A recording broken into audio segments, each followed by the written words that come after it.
Witches, welcome back to another exciting video. I am so stoked to be chatting with you guys today about how to connect back with nature, even in the winter time, which I know can be super duper hard. But before we dive in, this is just kind of my little spiel at the beginnings. Be sure, if you haven't subscribed or if this is your first video with me, hello, welcome. Please hit the subscribe button. And if you want, check out my other socials if you like what you see here. I'm on Instagram, TikTok, and Patreon the most when I am not chatting with you guys here. So if you want, they are all linked in the description below. Today, I wanted to talk about how you can connect back with the planet, even in these dark, dreary depths of winter that we are in. It is January.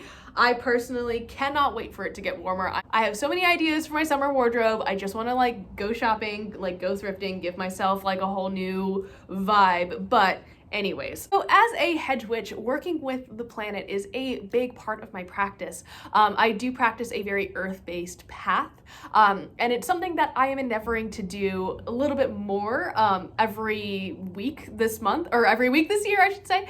Just going into nature, hiking, observing the earth, reconnecting to kind of that wilderness, that wildness that I don't get so much because I live in kind of an urban area. So one of the things that I do personally to work with the planet during the winter time is actually to mirror the energy of the planet. Now this goes for year-round, but specifically in the winter, the energy is that of restoration and of hibernation. So I am doing a lot more resting around this time. So I noticed that I go to bed super duper early in the winter. I am a little bit more lethargic than I would like to be, admittedly, but that is okay. You know, we are just mirroring the flow of the energy of the planet, right?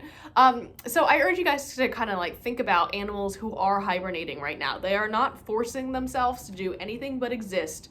And I feel like we should be just as forgiving with ourselves as the animals are, because I mean, I don't know about you, but I feel like trying to start something new, like a new routine or a new whatever practice, in the middle of winter is really, really difficult. I am not motivated to do stuff right now. I just want to sleep and watch Lord of the Rings and eat soup and bread and just be a hobbit. That is what I truly want in my heart of hearts right now. However, I feel like right now, as witches, we can kind of tap into that energy and understand that, this is maybe not the best time to be starting something, but it is the best time to be preparing to start. So that's kind of where I go. In terms of connecting back with the planet, I like to let my body follow the natural rhythms of the planet. So there's that. And my second tip is to rise and rest with the sun.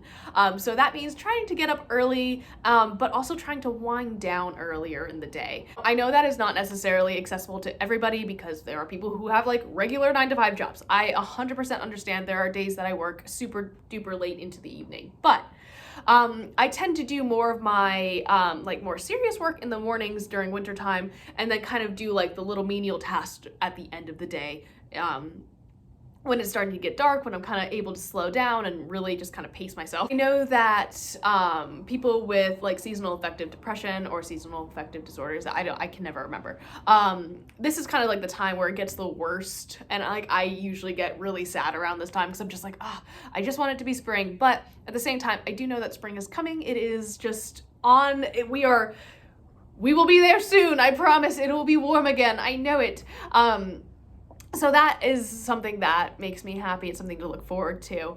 I find that when I'm not surrounded by constant darkness, it gets a little bit easier to do things, and I feel a little bit more well rested when I am able to go to bed early, when my body wants to. So yeah, just another way of syncing your body up with the rhythm of the planet, with the rhythm of the earth. It just makes things a lot easier, I promise. Finally, I really want to encourage you guys to go on winter nature walks if you can. If you have a park or just some green space near you, if you do live in more of a developed area, or even just taking a day to drive out if you can to a park or a nature preserve or something like that.